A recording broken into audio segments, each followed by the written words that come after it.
মণিলাল চক্রবর্তী দাদা, ঠাকুরের সভাপতি কৃত্তিক দেবতা, দেওঘর ঠাকুরবাড়ি থেকে বিএ, বিএসসি, এমএ, এলএলবি, ৯৫ বৎসর অতিক্রান্ত। শ্রী শ্রী ঠাকুরের অনুলেখক, ১৯৪৯ সাল থেকে ১৯৬৯ সাল। শ্রী শ্রী ঠাকুরের সান্নিধ্যে ২১-২২ বছর যুক্ত থাকা বিশেষ বিশেষ ব্যক্তিত্ব আমাদের মাঝে উপস্থিত রয়েছেন দাদা। আমরা মোটামুটি দাদার জন্য সময় রেখেছি ৬:৩০ পর্যন্ত, ৬:৩০ পর্যন্ত আমি শুনবো দাদার থেকে আলোচনা, কত কথা মনে পড়ে। আমি দাদাকে আহ্বান করছি। জয়গুরু দাদা।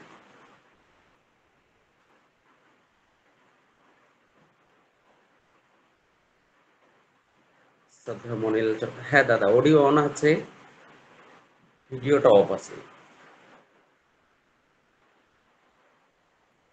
জয়গুরু। শ্রদ্ধেয় মণিলাল চক্রবর্তী দাদা, জয়গুরু।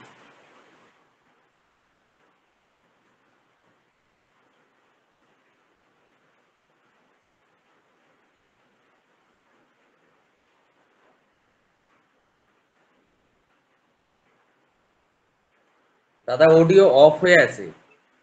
শ্রদ্ধেয় মণিলাল দাদা, অডিও অফ আছে। হ্যাঁ হ্যাঁ হ্যাঁ, এখন ঠিক আছে দাদা, দেখা আমি যাচ্ছে। একটু পরে এখনই এখনই এখনই বলবেন। ও বাবা, এত সকালে? ছটা বাজে।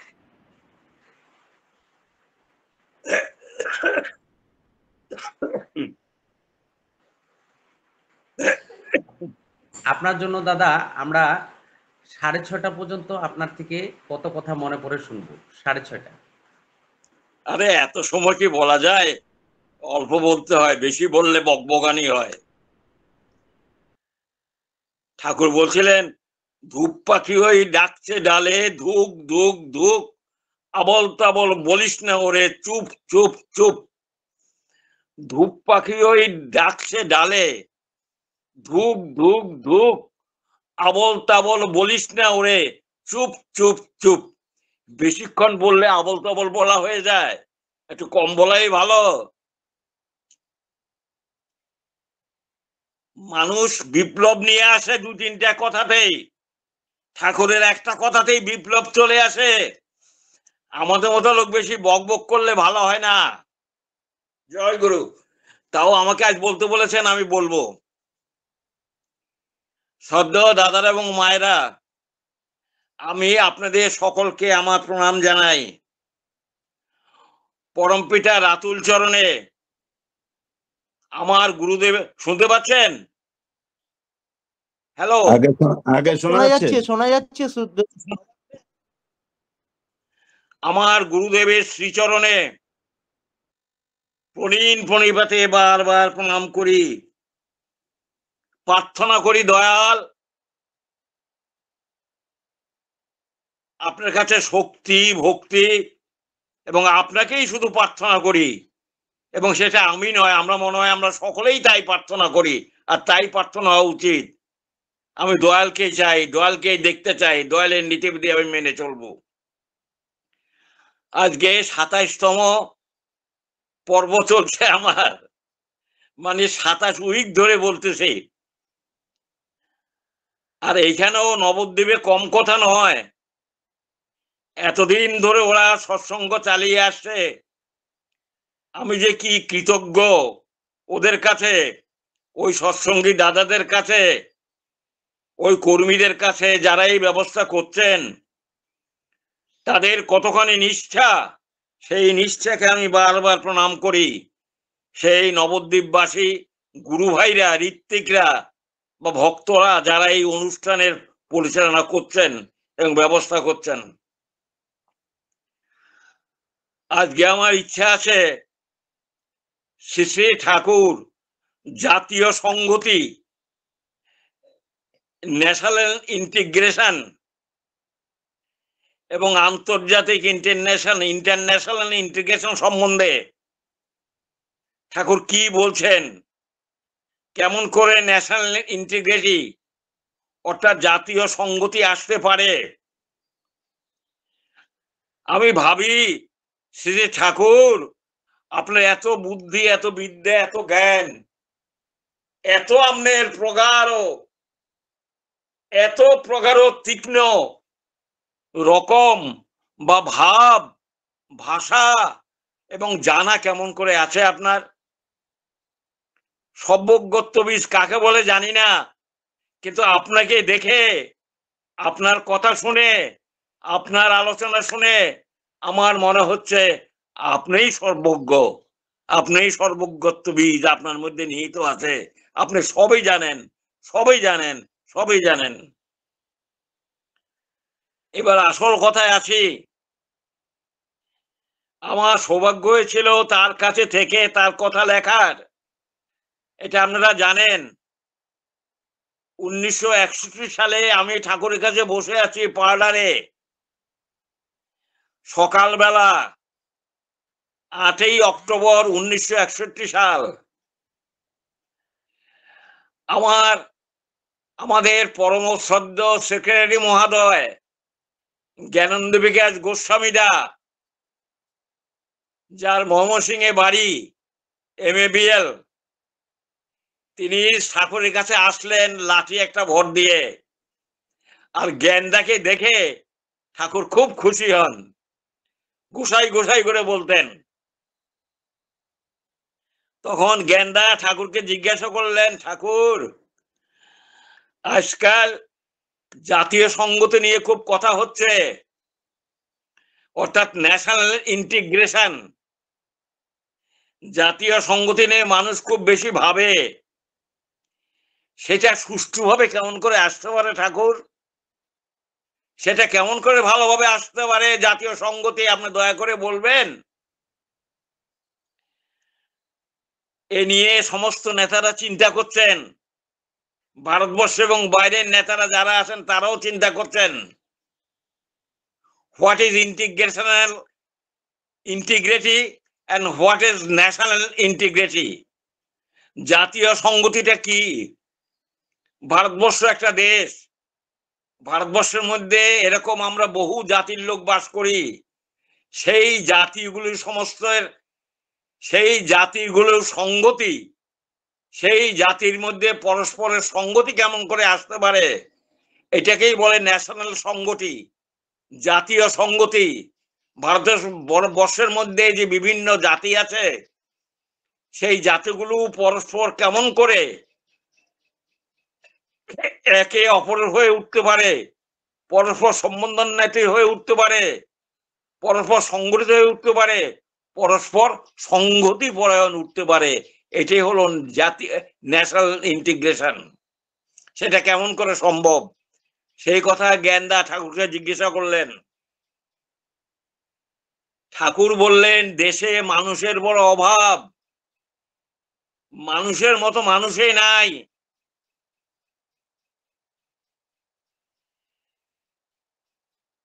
জাতীয় সংগতি করলে তো শুধু জাতীয় সংগতি করলে তো হবে না, মানুষের মতো মানুষই নাই।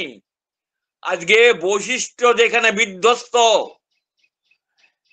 ব্যতিক্রম দুষ্ট, মানুষের ভিতরের বৈশিষ্ট্য আছে। আমি কামারের কাজ ভালো জানি, আমি অধ্যাপনার কাজ ভালো জানি, আমি বিজ্ঞানের সূক্ষ্ম বিষয়গুলি আমি জানি, আমি প্রত্নতত্ত্ববিদ, আমি ভূতলে কি আছে না আছে সেগুলো রিসার্চ করতে পারি, আমি জানি। এই যে বৈশিষ্ট্যগুলো, যেটা মানুষ সনাতন ধর্ম অনুযায়ী মানুষ নিয়ে আসছে, একদিনে সেই বৈশিষ্ট্যগুলি তৈরি হয়নি। এটা সৃষ্টির প্রারম্ভ থেকেই মানুষের মধ্যে এরকম বৈশিষ্ট্যের গুচ্ছ দেখা গেছে, গুচ্ছ। এই গুচ্ছগুলো নিয়েই হয়েছে এক একটা বৈশিষ্ট্যের গুচ্ছ। এই বৈশিষ্ট্যের গুচ্ছকেই আমরা বলি বর্ণ। সেই ঠাকুর বলছেন, সেই আজকাল সেই বৈশিষ্ট্যই বিধ্বস্ত, বৈশিষ্ট্যই ব্যতিক্রম দুষ্ট। বিধ্বস্ত মানে সেই বৈশিষ্ট্যের আর অনুসরণ আমরা করি না। ব্যতিক্রম দুষ্ট মানে যার যার যে বৈশিষ্ট্য আছে সেগুলি সে না করে অন্যটা করে। বিভিন্ন রকম হয়ে গেছে বৈশিষ্ট্য। আমার যা বৈশিষ্ট্য আমি সেই রকম চর্চা না করে অন্য রকম চর্চা করি, এটা হলো ব্যতিক্রম দুষ্ট। বৈশিষ্ট্য ব্যতিক্রম দুষ্ট হয়ে গেছে। যে যা ভালো রান্না করার কাজ, গৃহিণীপনার কাজ, ছেলেপেলে রক্ষা করার কাজ, সহ্য, সেবা, সহানুভূতি, মেয়েদের যে বৈশিষ্ট্য, এগুলি বাদ দিয়ে যদি আমি এখন রাজনীতি করি, ঝান্ডা করি, তবে এইটাকে বলে বৈশিষ্ট্যের ব্যতিক্রম। আমি যদি এখন পুলিশ হয়ে যাই, এটা বৈশিষ্ট্যের ব্যতিক্রম, যেটা আমার বৈশিষ্ট্যের মধ্যে নাই। ঠাকুর বৈশিষ্ট্য সম্বন্ধে বলে গেছেন বিশেষভাবে। নারীর বৈশিষ্ট্যে নারী বড়, পুরুষের বৈশিষ্ট্যে পুরুষ বড়। এই বৈশিষ্ট্যগুলি কখনো ভাঙতে নাই। এই বৈশিষ্ট্য বিধ্বস্ত হলে, বৈশিষ্ট্য ব্যতিক্রম দুষ্ট হলে কি হয়? ঠাকুর বললেন জাতীয় সংগতি আর থাকে না। জাতীয় সংগতি তখন বিভ্রান্ত।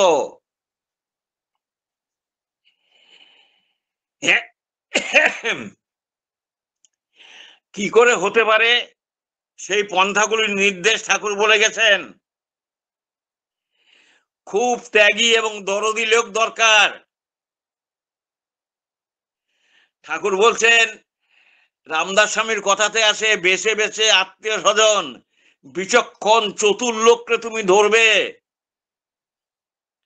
তাদের কথা, আত্মীয় স্বজনের কথা খোঁজ দিবে। তারপর বলবে দেবতা ভুলিলে, ধর্ম ভুলিলে দুঃখ আসিয়া ধরে।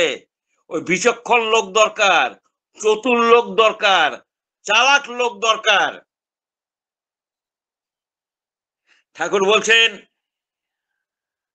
আগে আমাদের মধ্যে প্রীতিসঙ্গত ছিল ভারতবর্ষের মধ্যে।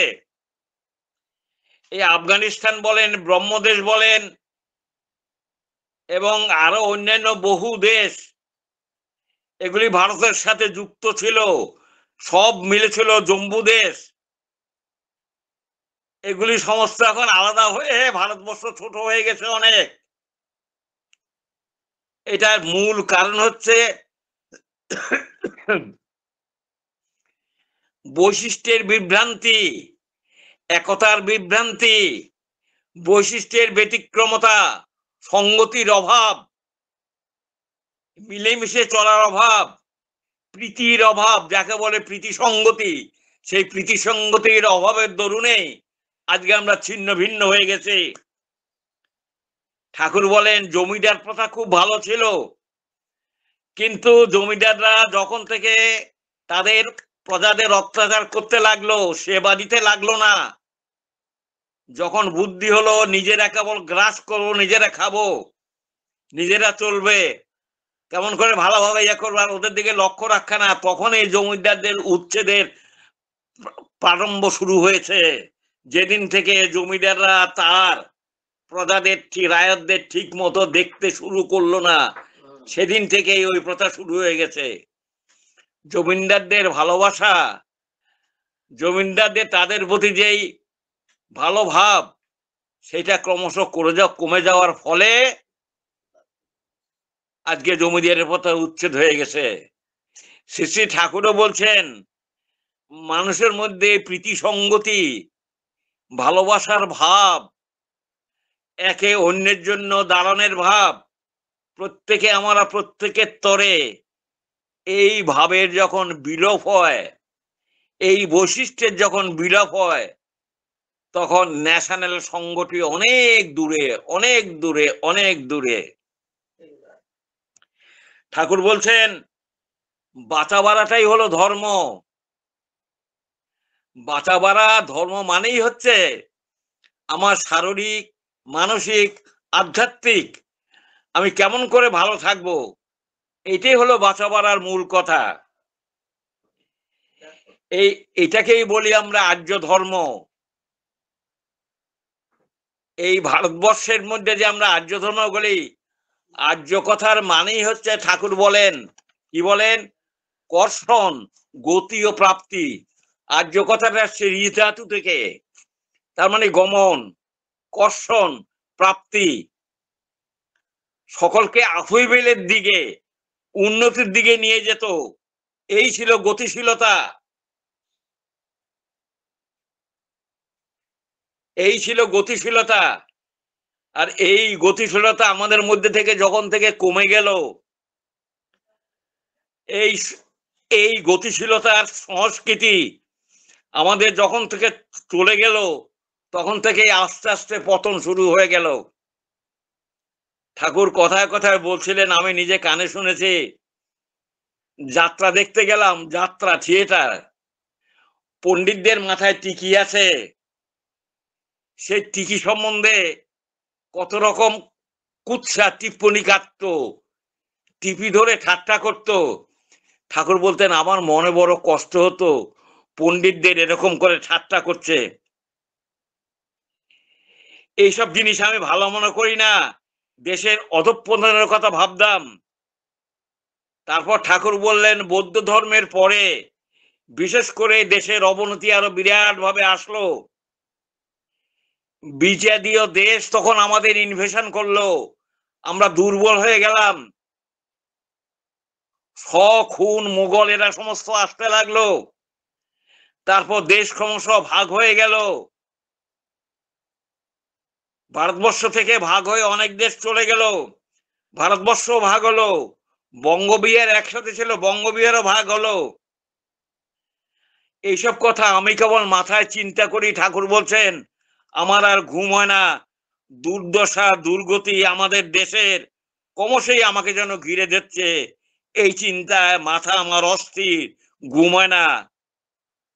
তারপর ঠাকুর বললেন, ধী ধুরন্ধর লোক চাই, চালাক লোক চাই। নেতা যারা হবে তারা যদি এক পক্ষপাতিত্ব হয়, তাদের দ্বারা কাজ হবে না। তারা হবে সোজা মানুষ, তারা সকলের জন্য দরদ থাকবে। ভোট ব্যাংকের জন্য নেতা নয়, তাদের সমস্ত দিকে খেয়াল থাকবে, সকলের দিকে খেয়াল থাকবে। দুষ্কৃতিকারীদের প্রশ্রয় দেওয়ার জন্য নেতা নয়, ধী ধুরন্ধর শক্তিশালী লোক দরকার। ঠাকুর কিরম বললেন যে, ইটালির ম্যাকিয়াভেলি বলে একজন ছিল। ম্যাকিয়াভেলি খুব চতুর লোক, বড় রাজনীতিজ্ঞ, এবং তিনি দি প্রিন্স বলে একটা বই লিখে গেছেন। আমি MA ক্লাসে পড়েছিলাম, পলিটিক্যাল সায়েন্সে। রাজনীতি কেমন করে করতে হয়, ডুয়েল পলিটিক্স কাকে বলে, সেই ম্যাকিয়াভেলির মতো ধী ধুরন্ধর লোক চাই। আরেকজন লোকের কথা ঠাকুর বলেছিলেন, শিবাজি যে মারাঠা সাম্রাজ্য প্রতিষ্ঠা করে গেল, 26 বার আওরঙ্গজেবের বিরুদ্ধে যুদ্ধ করেছিল। শিবাজির আশেপাশে যারা ছিল, যেসব রাজন্য বর্গরা ছিল, তারা যদি শিবাজির পক্ষে আসতো, তবে মোগল সাম্রাজ্যে আমাদের দেশে করতে পারতো না।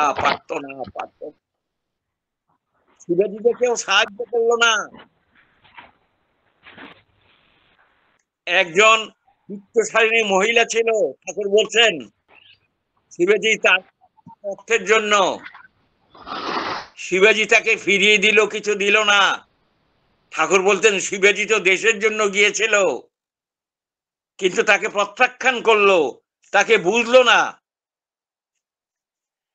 আসল কথা হচ্ছে, ঠাকুর বললেন, দেশের প্রতি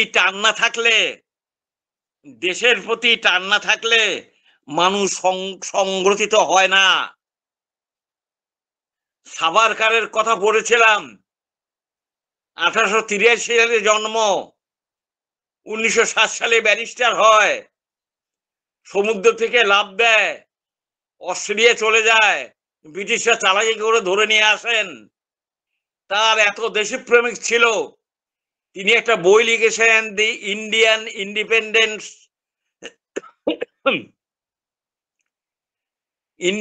ইন্ডিপেন্ডেন্স হিস্ট্রি বলে একটা বই লিখেছিল। তাতে একটা কথা ছিল, দিল্লি চলো, দিল্লি চলো, দিল্লি চলো। এই দিল্লি চলো কথাটাই নেতাজি সুভাষচন্দ্র বসু ওই বই থেকে, the Indian independence of India of 1857, সিপাহী বিদ্রোহের সময় যে বইটা সাভারকার লিখেছিলেন, তার মধ্যে দিল্লি চলো কথাটা আছে। সেই দিল্লি চলো কথাটাই সুভাষচন্দ্র বসু নিয়েছিলেন ওই বই থেকে। সাভারকার ছিল দেশপ্রেমিক, ইন্টিগ্রেশন কেমন করে আসতে পারে তা তিনি দেখিয়ে গেছেন, সুভাষচন্দ্র বসু দেখিয়েও গিয়েছেন। কিন্তু ঠাকুর এখানে একটা কথা বললেন, সঙ্গতির দ্বারা হচ্ছে আদর্শ। আদর্শ যতই মানুষ এক আদর্শে গ্রথিত হয়ে উঠে ততই সংগঠিত হয়। আদর্শ কি?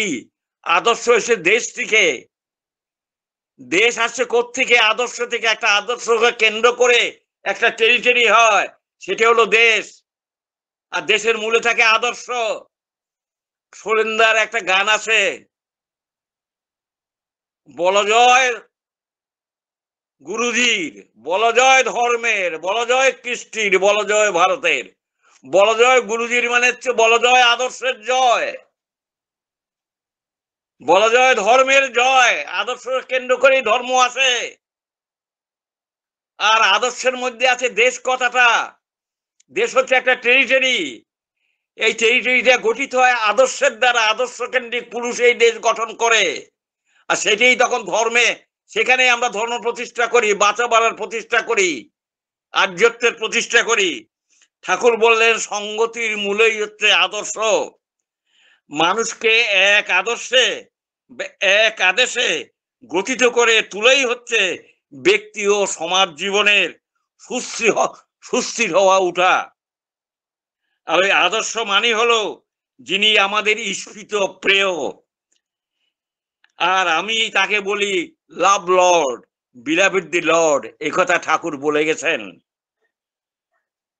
এই আদর্শ কেন্দ্রিক হওয়া, হাউজম্যান দা ঠাকুরের কাছে একদিন বসেছিলেন।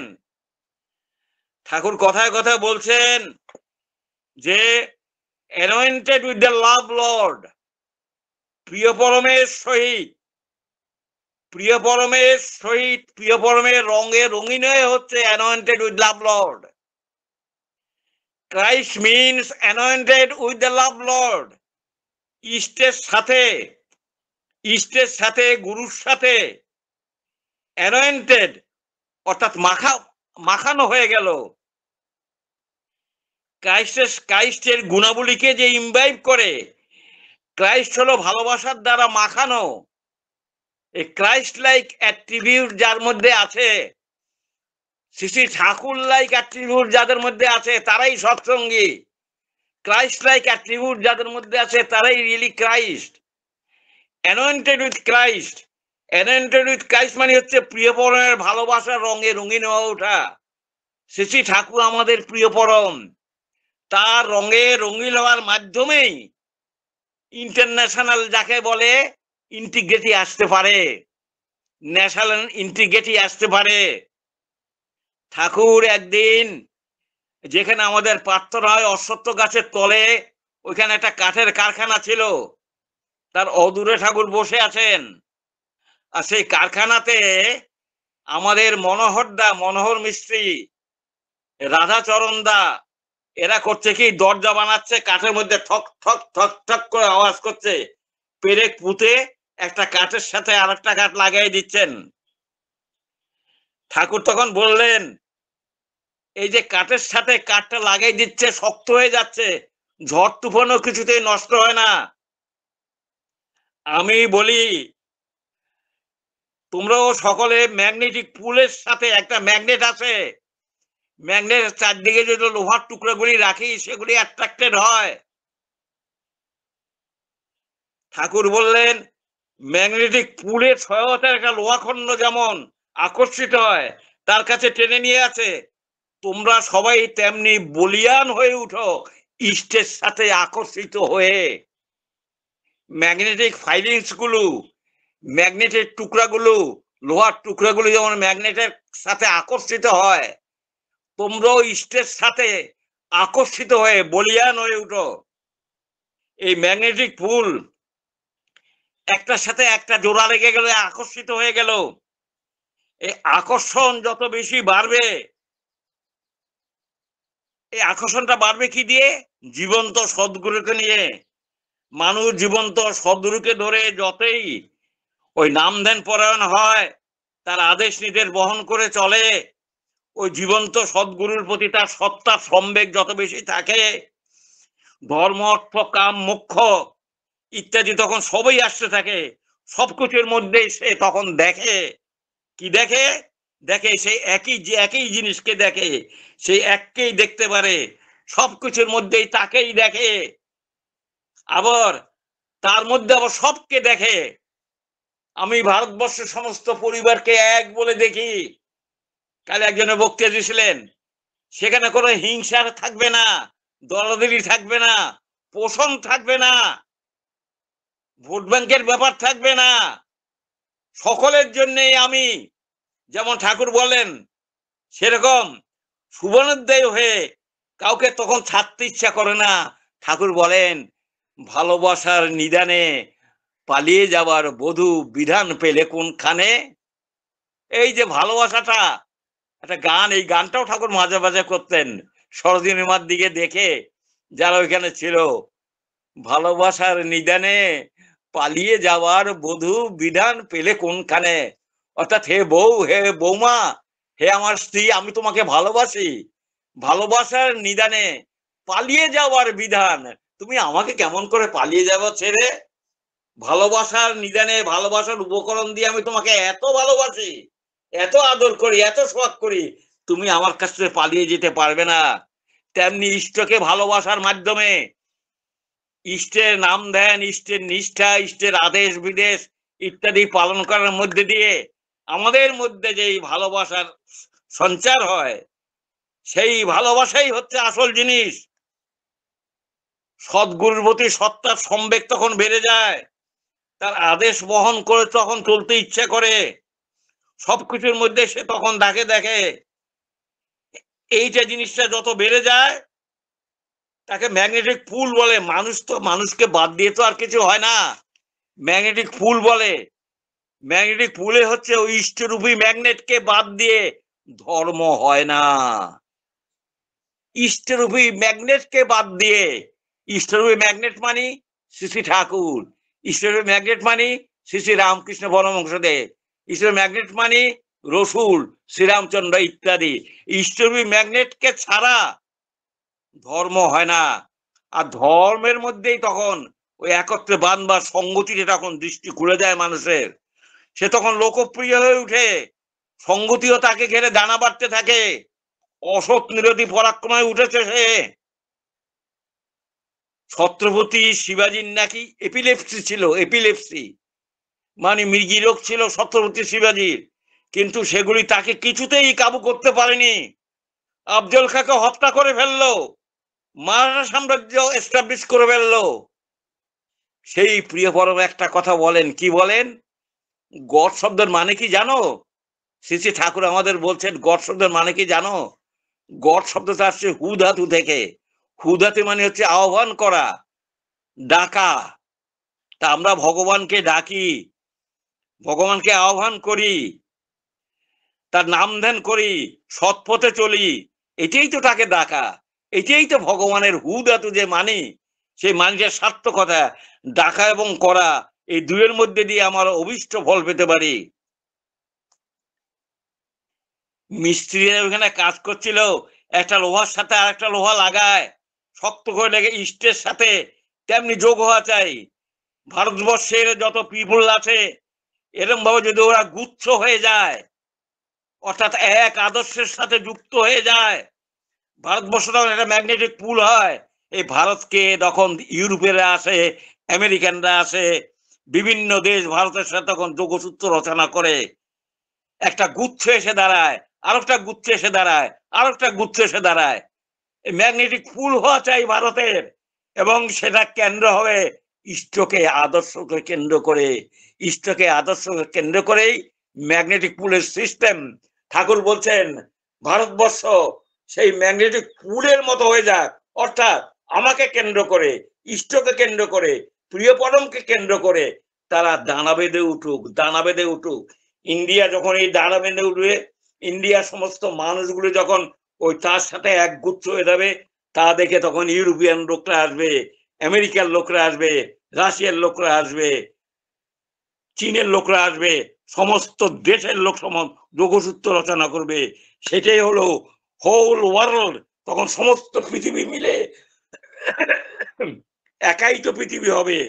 সেটাই তো ইউনাইটেড ওয়ার্ল্ড। ঠাকুর বলেন একত্রিত পৃথিবী। মূলে হচ্ছে সেই কেন্দ্র, মূলে হচ্ছে সেই আদর্শ, মূলে হচ্ছে সেই ইষ্ট। দুঃখের বিষয়ে আপনাদের কি বলবো, আমি রাজনীতির কথা এখানে বলতে চাই না, একটা কথাই শুধু বলতে চাই, আমরা নিজেদের অহং প্রতিষ্ঠার জন্য দুষ্কৃতি কাজ করতে দ্বিধা করি না। দুষ্ট লোকের কোনো শাস্তি বিধান করি না, বরং তাদের প্রশ্রয় দিই যাতে আমার ইগোটাকে আমি ফুলফিল করতে পারি। আমার ইগোটা যে ইষ্টের জন্য, আমার অহং যে ইষ্টের জন্য, সেখানে ঘুণাক্ষরও ভাবি না।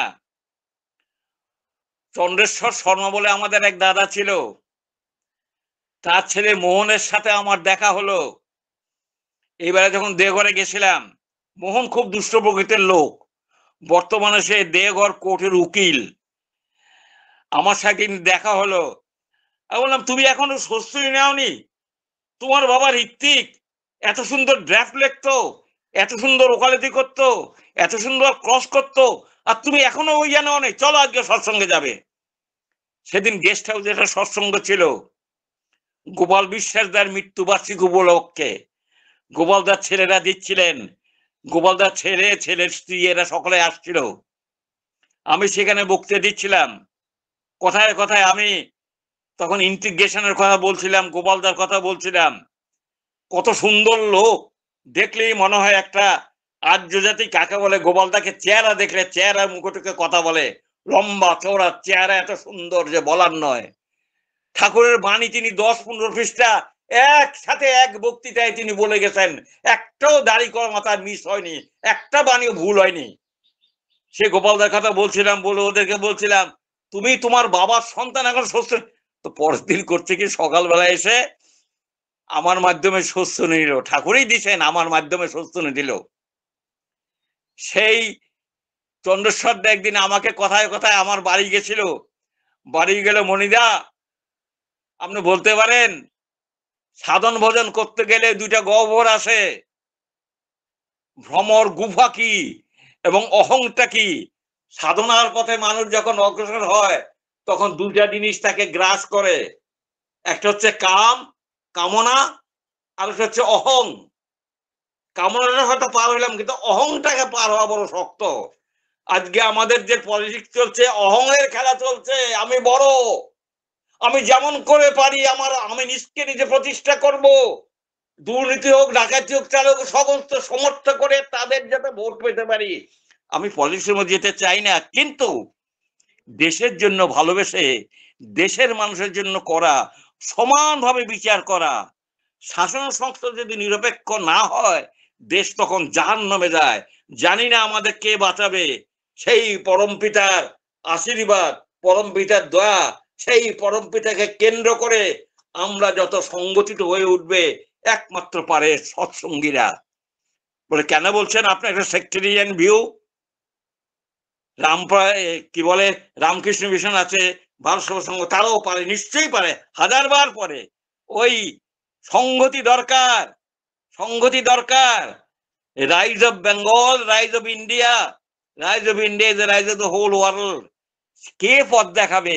রামকৃষ্ণদেব পথ দেখাবেন, প্রণবানন্দজি পথ দেখাবেন, গৌরাঙ্গ মহাপ্রভু পথ দেখাবেন, যীশু খ্রিস্ট পথ দেখাবেন, হযরত রসুল পথ দেখাবেন। সংগতির মূর্ত প্রতীক হচ্ছেন ওই আদর্শরূপী মানুষ। ঠাকুর বলেন অ্যানয়েন্টেড উইথ দ্য ক্রাইস্ট, তার মানে ক্রাইস্টের সাথে, ক্রাইস্টের রঙে তুমি রঙিন হয়ে যাও। ক্রাইস্ট মানে হচ্ছে, অ্যানয়েন্টেড উইথ ক্রাইস্ট মানেই হচ্ছে তুমি ক্রাইস্টের সাথে তুমি মাখামাখি হয়ে যাও, ক্রাইস্টের সাথে তুমি মিশে যাও, ক্রাইস্টকে অবলম্বন করো, ক্রাইস্টের নীতিবুদ্ধিগুলি পালন করো, ইসলামের নীতিবুদ্ধিগুলি পালন করো। এই সাম্প্রদায়িক বিভেদ আসতো না যদি মুসলমান সমস্ত ইসলামের নীতিবুদ্ধিগুলি পালন করে চলতো। আমাদের মধ্যেও আমরা যারা আছি, আমরা যদি দুর্বল কেন হলাম? আমরা বর্ণাশ্রম ভেঙে দিচ্ছি, আমরা বামুনদের মানি না, কায়েতদের মানি না, বৈশ্যদের মানি না, যার যার বৈশিষ্ট্য যে বড় আমরা ঘৃণা করতে শিখে গেছি। আমরা ঘৃণা করতে শিখে গেছি বামুনরা, যার ফলে বামুনদেরও আজ অধঃপতন হয়ে গেছে। সমাজ বড় হয়ে গেছে, জাতীয় সংহতি অনেক দূরে হয়ে গেছে, বিধ্বস্ত হয়ে গেছে, বৈশিষ্ট্য নষ্ট হয়ে গেছে, সমাজ নষ্ট হয়ে গেছে। কে বাঁচাবে, কে রক্ষা করবে? ওই যে শৈলেন্দা বলছেন বড় জয় গুরুজির জয়, বল জয় ধর্মের জয়, বল জয় আদর্শের দেশের জয়। প্রথমে গুরুজির জয়, ওই যে অকাট্য প্রেম, অকাট্য ভালোবাসা, অকাট্য ভাবে তার নির্দেশ পরিপূরণ করে চলা, সেটারও আসল জিনিস। আমরা রাজনীতি করি বা অন্য যত নীতিই করি না কেন, শ্রেষ্ঠ নীতি হচ্ছে ইষ্ট নীতি, শ্রেষ্ঠ নীতি হচ্ছে ধর্মনীতি, শ্রেষ্ঠ নীতি হচ্ছে আদর্শ নীতি। শ্রেষ্ঠ নীতি আদর্শ যিনি নির্ভুল, যার মধ্যে কোনো ভুল নাই, যিনি সকলকে আপন বলে ভাবতে পারেন, যিনি সকলকে নিজের সত্তা বলে মনে করেন, সেই যে ইষ্টরূপী আদর্শ, তিনি হচ্ছেন সংগতির মূল গোড়া, আসল কাঠামো, আসল কাঠামো। শ্রী ঠাকুর হলেন সেই আসল কাঠামো। তার মধ্যে রাজনীতি, সমাজনীতি, স্বাস্থ্য, শিক্ষা, বিবাহ, সায়েন্স, বিজ্ঞান কি নাই? অগুরন্ত জ্ঞান, অগুরন্ত খনি তার মধ্যে রয়ে গেছে।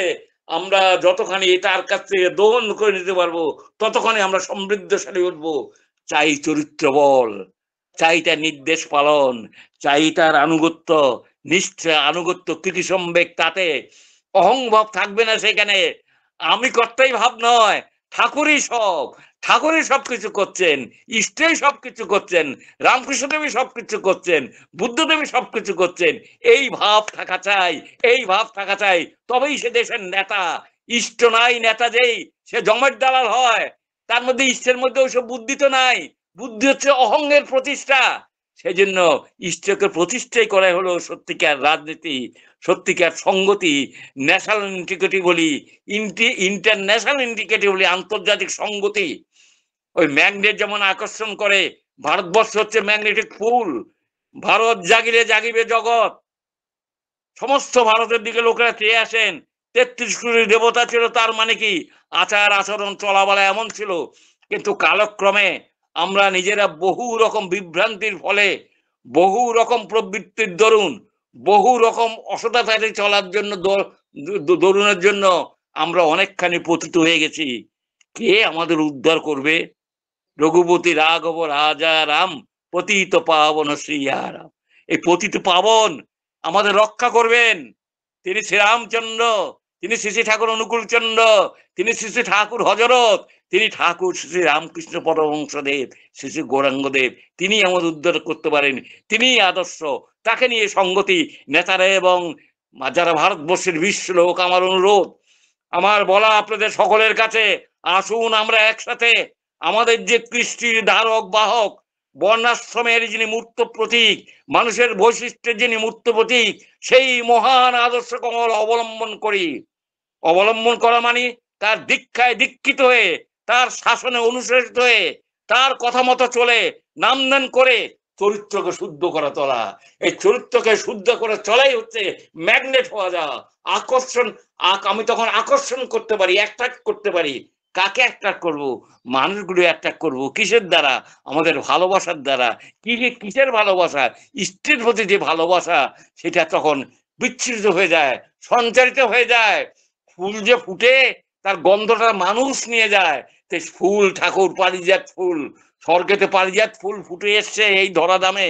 সেই পারিজাত ফুলের গন্ধ নিয়ে, পারিজাতের ফুল নিয়ে, তার বাঁচা বাড়ার মন্ত্র নিয়ে আমরা প্লাবনের মতো ছড়িয়ে পড়ি। নবদ্বীপবাসী দাদারা, আসামবাসী দাদারা এবং ভাইরা, সকলের কাছে আমার অনুরোধ, আমরা সেই ইষ্টকে মাথায় বহন করে নিয়ে চরিত্র চরিত্র চরিত্র বল দরকার, ইষ্টানুকূল চরিত্র দরকার, ইষ্টানুকূল চরিত্র দরকার। সেখানে ভেদাভেদ থাকবে না, হিংসা থাকবে না। হিংসায় হিংসা বাড়ে, নিন্দায় নিন্দা বাড়ে, প্রশংসায় প্রশংসা বাড়ে। এক নেতা আরেক নেতাকে হিংসা করি, একজন নেতা মুখ্যমন্ত্রী হয়তো আরেকজনকে নিন্দা করি, এইসব নিন্দা ভালো নয়। নিন্দায় নিন্দা বাড়ে, প্রশংসায় প্রশংসা বাড়ে। বরং কর্তব্য কর্মা, যাতে মানুষের নিষ্ঠা বাড়ে, শিল্প আসে, দেশের শিক্ষা ঠিক হয়, মেয়েরা মেয়েদের মতো বড় হয়, ছেলেরা ছেলেদের মতো বড় হয়। বৈশিষ্ট্যবালী আপূরণ কথা যাকে বলে, তার প্রতিষ্ঠা করে হচ্ছে আমাদের কর্তব্য। সৎসঙ্গ সেই পথের প্রতীক, সৎসঙ্গ সেই পথের প্রতীক। সৎসঙ্গীরা সেই জিনিসে চায়। বড় বড় ভক্তরা বিশেষ বিশেষ ঠাকুর অনুরাগী যারা, তারা এই কথাই প্রচার করেন। বর্তমানেও আমাদের সেন্টার থেকে সেই জিনিসই প্রচার হচ্ছে। তবে মূলে থাকা চাই ইষ্ট, সেখানে অন্য কাউকে মাথায় রাখলে চলবে না, চলবে না, চলবে না। ইষ্টকে মাথায় রেখে ইষ্টা আচার্যের কথা স্মরণ করে মনন করে আমরা যত তার দিকে অগ্রসর করবো, তারা আমাদের ইষ্টের দিকে নিয়ে যায়, তারাই আমাদের কাছে আচার্য, তারাই আমাদের পরম বন্ধু, তারাই আমাদের সহযোগী, তারাই আমাদের ঠিক পথে চালিত করেন। পরম পিতার কাছে প্রার্থনা করি আমরা সকলে ইষ্টকে কেন্দ্র করে ইষ্টানুকূল বাতাবরণের মধ্যে প্রবাহিত করে ইষ্টের আহ্বানে নাম ধ্যান যজন ইষ্টভূতি করে নিজেদের শরীরকে তীক্ষ্ণ করে তুলি, সুস্থ করে তুলি, সাবল করে তুলি, স্বস্ত নিব্রত পালন করে নিজের শরীরকে ঠিক রাখি। মানুষের ব্যথায় ব্যথী হয়ে তাদের রোগে শোকে আপদে বিপদে এবং মৃত্যুতে তাদের সামনে পাশে দাঁড়াই, পাশে দাঁড়াই, পাশে দাঁড়াই, একত্রিত হয়ে উঠি।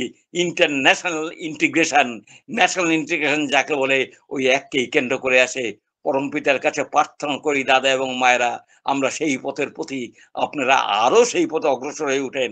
আমার মুখের কথাগুলি বকবকানোগুলো এই বৃদ্ধ বয়স হয়তো একটু বেশি বকবক করি মনে হয়, কিন্তু এগুলি প্রাণের কথা, আমার মনের কথা। বৃদ্ধ হয়ে গেছি, শরীরে এখন চলাবলার শক্তি নেই, নতুবা প্লাবনের মতো আমি ছুটতাম, কেবল ছুটতাম। তখন তো বুঝিনি, এত বুদ্ধিও আসেনি। এখন যত পাকা হচ্ছি, ঠাকুরের বই পড়ছি, ঠাকুরের কথা ভাবছি, ততই বুঝছি ঠাকুর যেন নির্মল, নির্মল ভান্ডার, নির্মল চরিত্র ভান্ডার, নির্মল দেশ। সে নির্মল দেশ থেকে সবকিছু আস্তে আস্তে প্রবাহিত হচ্ছে, তিনি আমাদের মধ্যে বিতরণ করে গেছেন। আমরা সেগুলি ধরে ধরে ধরে ধরে আমরা অগ্রসর হব। আমরা আরো আরো আরো আরো ইষ্ট পথে, গুরুর পথে, সাধন পথে, ইষ্টবির পথে, যজন যাজন পথে আমরা চলবো। মানুষকে মানুষ করে তুলে শান্তির পথ, শক্তির পথ, সুখের পথ, আনন্দ করে আমাদের প্রতিবাহী চেতনাকে উৎপাদন করে আনন্দে থাকবো। মেয়েদের ভালোবাসবো, স্ত্রীদের ভালোবাসবো, ছেলেদের ভালোবাসবো। ওই ভালোবাসার মূর্ত প্রতীক হয়ে আমরা এক একজন উঠে দাঁড়াই, দেখবেন ভারতবর্ষ আবার সোনার ভারত হয়ে যাবে। জয় গুরু, রাধা স্বামী, রাধা স্বামী। জয় গুরু দাদা, জয় গুরু, জয় গুরু। কত কথা মনে পড়ে সাক্ষাৎ দর্শনের ঘটনা। আজ 27তম পর্ব। রেসপেক্টেড শ্রীযুত মণিলাল চক্রবর্তী দাদা, ঠাকুরের সভাপতি কৃত্তিক দেবতা, দেওঘর ঠাকুরবাড়ি থেকে BA BSc MA LLB, 95 বছর অতিক্রান্ত। শ্রী শ্রী ঠাকুরের অনুলেখক, 1949 সাল থেকে 1969 সাল শ্রী শ্রী ঠাকুরের সান্নিধ্যে 21-22 বছর যুক্ত থাকা বিশেষ বিশেষ ব্যক্তিত্ব। দাদার প্রাণের কথা, মনের কথা এত সময় আমরা শুনলাম। দাদাকে জয়গুরু জানাই এবং দাদার সুস্থ দীর্ঘায়ু জীবনের জন্য প্রার্থনা করি ঠাকুরের রাতুল চরণে, এবং দাদার পরিবারের সকলের মঙ্গল কামনা করি। ভালো থাকবেন, সুস্থ থাকবেন, এবং নবদ্বীপ সৎসঙ্গ বিহারের পক্ষ থেকে ধন্যবাদ এবং কৃতজ্ঞতা জ্ঞাপন করি। এবং আপনার সুস্থ দীর্ঘায়ু জীবনের জন্য আমরা সকলে মিলে ঠাকুরের কাছে প্রার্থনা করি। আপনি যেন ভালো থাকেন, সুস্থ থাকেন, আনন্দে থাকেন, এই প্রার্থনা করে আমরা ঠাকুরের রাতুল চরণে। আমাদের মাঝে উপস্থিত রয়েছেন concluding speech respected Shrijut Mintu Saha দাদা, সমুদ্রগড়, পশ্চিমবঙ্গ থেকে। আমাদের হাতে এখনো 10 মিনিট সময় রয়ে গেছে। আমি দাদাকে আহ্বান করব, আজকে যে আমরা এত সময় আলোচনা শুনলাম, কত কথা মনে পড়ে সাক্ষাৎ দর্শনের ঘটনা, 27তম পর্ব। রেসপেক্টেড শ্রীযুত মণিলাল চক্রবর্তী দাদা, ঠাকুরের সভাপতি কৃত্তিক দেবতা। প্রশংসায় প্রশংসা বাড়ে, নিন্দায় নিন্দা বাড়ে, বললেন দাদা। তো দাদার মঙ্গল কামনা করার জন্য এবং দাদাকে প্রেরণা দেওয়ার জন্য আমি শ্রদ্ধেয় মিন্টু সাহা দাদা, সমুদ্রগড় থেকে আমি দাদাকে আহ্বান করছি। জয় গুরু দাদা।